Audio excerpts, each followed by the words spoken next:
Thomas the Tank Engine has worked his branch line for many years and knows it very well.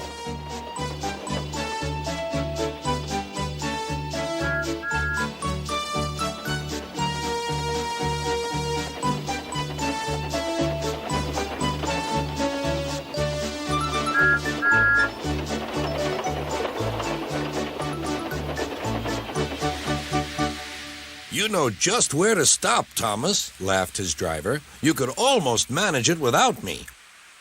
Thomas had become conceited. He didn't realize his driver was joking. Later, he boasted to the others. Driver says I don't need him now. Don't be so daft, snorted Percy. I'd never go without my driver, said Toby earnestly. I'd be frightened. Huh! Boasted Thomas. I'm not scared. You'd never dare. I would then. You'll see. The next morning, the firelighter came. Thomas drowsed comfortably as the warmth spread through his boiler. Percy and Toby were still asleep. Thomas suddenly remembered. Silly stick in the muds, he chuckled. I'll show them. Driver said I could manage without him. I'll just go out and then I'll stop and whoosh! That'll make them jump. Thomas thought he was being clever, but really he was only moving because a careless cleaner had meddled with his controls. He soon found his mistake. He tried to whoosh, but he couldn't. He tried to stop, but he couldn't. He just kept rolling along. He didn't dare look at what was coming next. There was the station master's house. The station master was about to have breakfast. Horrors, cried Thomas, and shut his eyes. The house rocked, broken glass tinkled, plaster was everywhere. Thomas had collected a bush on his travels. He peered into the room through its leaves. He couldn't speak.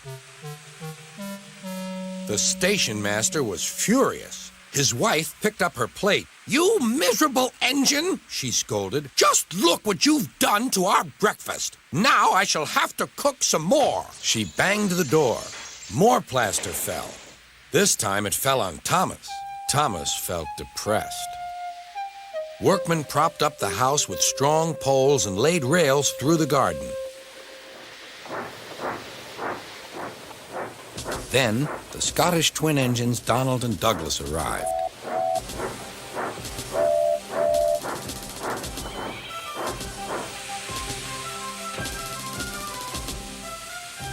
Dinna fash yourself, Thomas. We'll soon have you back on the rails, they laughed.